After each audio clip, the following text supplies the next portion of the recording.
이번 영상은 로마 제국 쇠망사 1권 10장을 요약한 내용 2편입니다. 데키우스는 쇠퇴에 가는 로마의 기강을 바로잡기 위해 감찰관직을 부활시켰습니다. 감찰관에는 원로원의 만장일치로 발레리아누스가 당선되었습니다. 발레리아누스는 감찰관직으로 막강한 권한이 주어졌지만 이미 쇠퇴해 가는 로마에서 감찰관직이 제대로 수행되지 않을 것이라는 판단에서 심한 부담감을 느꼈다고 합니다. 그러나 고투족의 침입으로 발레리아누스의 감찰관직 수행은 미루어졌습니다. 고투족은 전투에서 불리해지자 로마와 화해를 원했으나 데키우스 황제는 받아들이지 않았습니다. 이제 선택지가 없어진 고투족은 목숨을 걸고 싸웠으며 그 과정에서 데키우스의 아들이 고투족의 화살에 맞아서 목숨을 잃었습니다. 당황한 로마 군대에게 데키우스 황제는 소리쳤습니다. 한 병사의 죽음은 공화국에 아무런 영향을 미치지 못한다. 이제 슬픔과 분노의 필사적인 싸움이 되었습니다. 고투족 군대의 제1선과 제2선은 무너졌으나 제3선은 늪지대로 고투족에게는 익숙한 장소였지만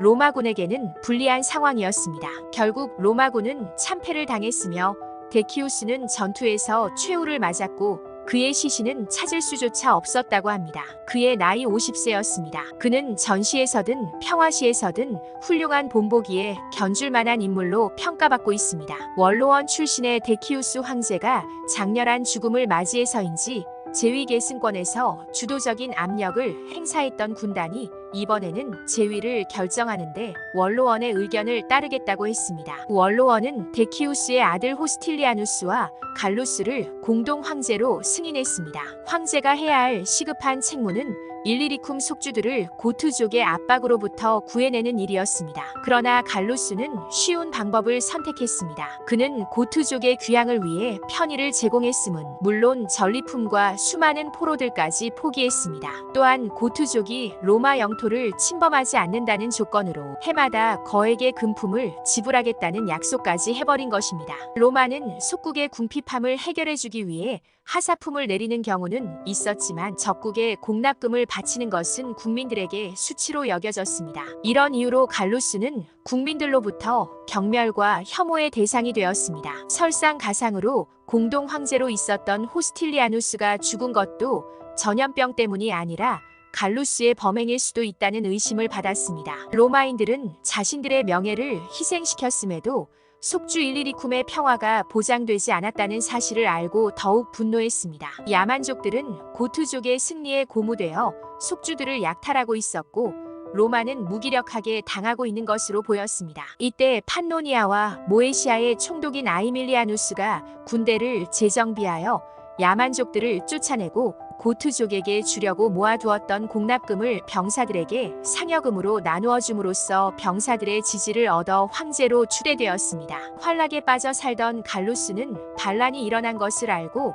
출격하여 스폴레티움 평원에서 아이밀리아누스와 대치했습니다. 그러나 갈루스 황제 휘하 병사들은 아이밀리아누스의 용맹함에 매료됨과 동시에 모든 탈영병들에게 봉급을 대폭 인상해주겠다는 조건에 넘어갔고 갈루스와 그의 아들이자 공동 황제였던 볼루시아누스는 살해당했습니다. 원로원은 아일리아누스의 권리를 법적으로 승인했습니다. 아이밀리아누스는 원로원에 보낸 편지에 자신은 장군이라는 신분에 만족하면서 야만족으로부터 로마를 구해낼 것이라고 썼고 원로원은 그의 겸손을 추켜세웠습니다. 그러나 새 황제 아이밀리아누스의 재위 기간은 4개월로 끝이 났습니다. 갈루스 황제의 명령으로 게르마니아 주둔 군단들을 구원군으로 불러오기 위해 파견되었던 감찰관 발레리아누스가 돌아왔기 때문입니다. 반란군을 제압하기 위해 열과 성을 다해 임무를 완수했지만 갈루스 황제가 죽었다는 소식을 듣게 된 발레리아누스는 복수를 결심했습니다.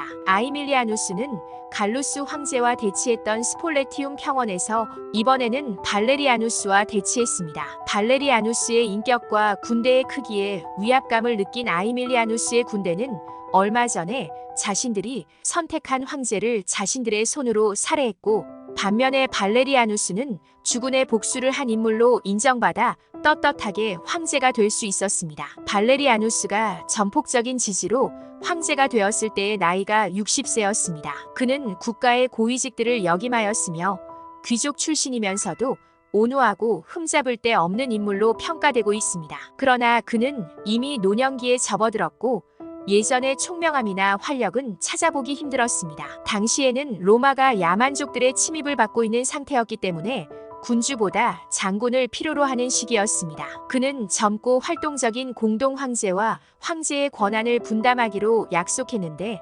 감찰관으로서 누구보다 적임자를 잘 알고 있었을 그였지만 아쉽게도 자신의 아들 갈리에누스를 선택한 것입니다. 이때는 로마가 외부 침입에 시달리고 있던 때여서 어느 때보다 현명한 지도자가 필요한 시기였습니다. 이 시기에 로마에게 위협적이었던 적은 프랑크족, 알레만니족, 고트족 그리고 페르시아인이었습니다. 프랑크족의 조상들에 대한 기록은 여러 가지가 있지만 가장 합리적인 사실에 가까운 견해는 다음과 같습니다. 프랑크족은 240년경 라인 강 하류 및 베제르 강 유역의 옛 주민들이 프랑크족이라는 이름 아래 하나의 새로운 연합체를 형성했다고 보고 있습니다. 그들은 프랑크 즉 자유민이라는 명예로운 이름을 당연한 것으로 받아들이고 지켜나갔습니다. 프랑크족의 연맹체는 서로에게 신뢰를 주지 못했기 때문에 200년간 굳건하게 지켜진 헬베티 연맹과는 다른 결과를 낳았습니다. 프랑크족의 갈리아 침입 로마의 속주인 갈리아가